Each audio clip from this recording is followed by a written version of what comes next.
How many years were you addicted to alcohol, would you say? From 12, well, I don't know if I was addicted right away, but I started drinking at 12, and it wasn't a lot right away, but then 36 was when I got sober, so 24 years. What role did God play in that, your faith? At the beginning, that too was something that kind of grew over time. In the beginning, actually, when I started going to meetings, I call it let's make a deal time. You know, I'd have these times in the bathroom where throwing up in the toilet and stuff, and God, get me through this, and I'll never do this again, and it just never worked. I was always the one that reneged on all them deals, you know. So I thought God was tired of listening to my crap, and I don't know why.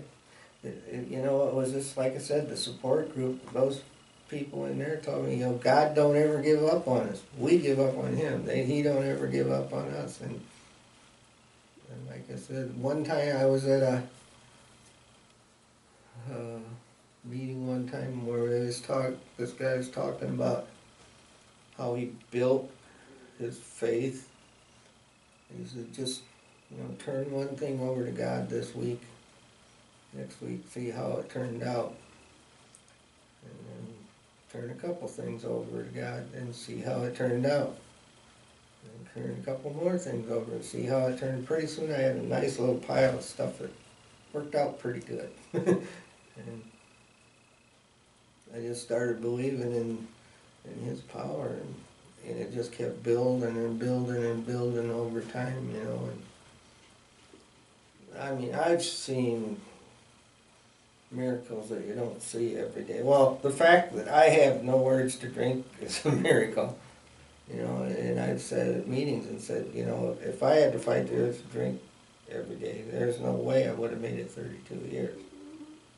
So there'll be people in our congregation who will get to see this. If there's anyone that's dealing with any kind of addiction, what would you tell them?